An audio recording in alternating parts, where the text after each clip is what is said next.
زبانی یاد کرنے کے لیے آیت سن لیں۔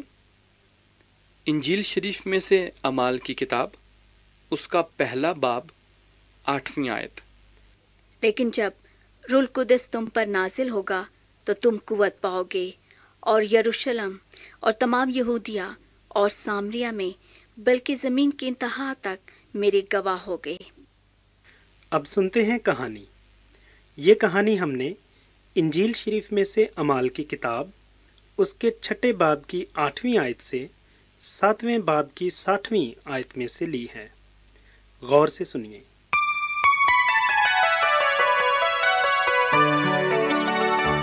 حضرت استفنس حضرت عیسیٰ المسیح کے بارے میں الفاظ اور عملی زندگی سے بتاتے ہیں۔ ساتھیو، حضرت استفنس اللہ تعالیٰ کے فضل اور اس کی قوت سے لوگوں میں بڑے بڑے عجیب کام اور نشان ظاہر کیا کرتے تھے۔ ایک دفعہ عبادت خانے کے مختلف قبیلوں کے لوگ اٹھ کر حضرت استفنس سے بحث کرنے لگے۔ حضرت استفنس نے جس دانائی اور اللہ تعالیٰ کی ہدایت سے کلام کیا، وہ اس کا مقابلہ نہ کر سکے۔ پھر انہوں نے کچھ لوگوں کو یہ سکھا کر بھیجا کہ ہم نے اسے حضرت موسیٰ علیہ السلام اور اللہ تعالیٰ کے خلاف کفر کی باتیں کرتے سنا ہے۔ انہوں نے عوام اور قوم کے بزرگوں کو مجبور کر دیا کہ کسی نہ کسی طرح حضرت استفنس کو پکڑ لیا جائے۔ چنانچہ حضرت استفنس کو پکڑ کر عدالت کے کٹہرے میں لے جایا گیا۔ ان کے خلاف جھوٹے گواہ کھڑے کر دیے گئے، جنہوں نے یہ جھوٹی گواہی دی کہ ہاں، ہم نے اسے اللہ تعالیٰ اور اس کی شریعت کے خلاف باتیں کرتے سنا ہے۔ وہ یہ بھی کہنے لگے کہ یہ کہتا ہے حضرت عیسیٰ المسیح اس جگہ کو برباد کر دے گا اور حضرت موسیٰ علیہ السلام کی شریعت کو بدل ڈالے گا جو حضرت موسیٰ نے ہمیں سونپی ہے۔ عدالت میں جو لوگ بیٹھے تھے، انہوں نے ان پر غور سے نظر کی تو دیکھا ان کا چہرہ فرشتے کا سا ہے۔ پھر سردار کاہن نے، جو صدر عدالت تھا، کہا، کیا یہ تمام الزام جو تم پر لگائے گئے سچ ہیں؟ حضرت استفنس نے جواب دیا، اے بھائیوں اور بزرگوں، سنو۔ اللہ تعالیٰ ہمارے باپ حضرت ابراہیم علیہ السلام پر کس طرح ظاہر ہوا۔ اللہ تعالیٰ نے حضرت ابراہیم علیہ السلام سے یہ وعدہ فرمایا کہ دیکھ، میں یہ زمین تجھے اور تیری نسل کے قبضے میں دوں گا۔ حالانکہ اس وقت حضرت ابراہیم علیہ السلام کی کوئی اولاد نہ تھی۔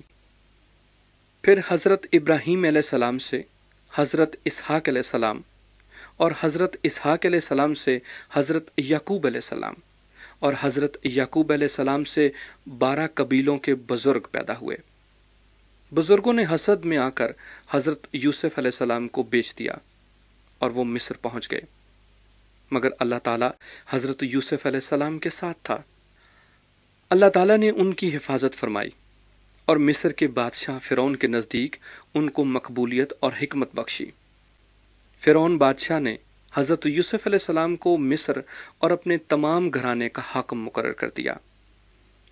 پھر ملک مصر میں کال پڑا اور بڑی مصیبت آئی۔ حضرت یوسف علیہ السلام نے اپنے باپ حضرت یعقوب علیہ السلام، اپنے بھائیوں اور اپنے خاندان کے دوسرے لوگوں کو جو 75 کے قریب تھے، اپنے پاس بلا لیا۔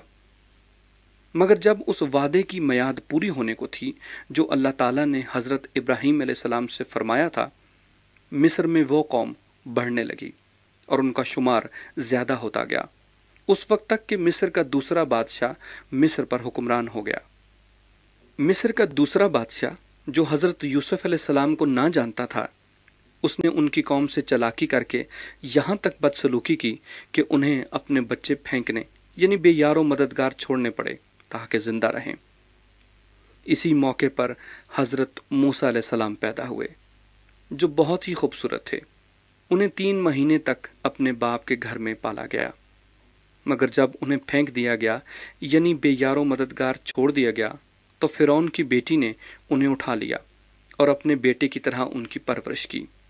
حضرت موسیٰ علیہ السلام نے تمام علوم کی تعلیم پائی اور وہ کلام اور کام میں قوت والے تھے۔ پھر حضرت استفنس بتاتے ہیں کہ کس طرح اللہ تعالیٰ کوہ سینا کے بیابان میں جلتی ہوئی جھاڑی میں حضرت موسیٰ پر ظاہر ہوا۔ پھر حضرت استفنس کہتے ہیں، اے گردن کشو، دل اور کان کے نامختونوں،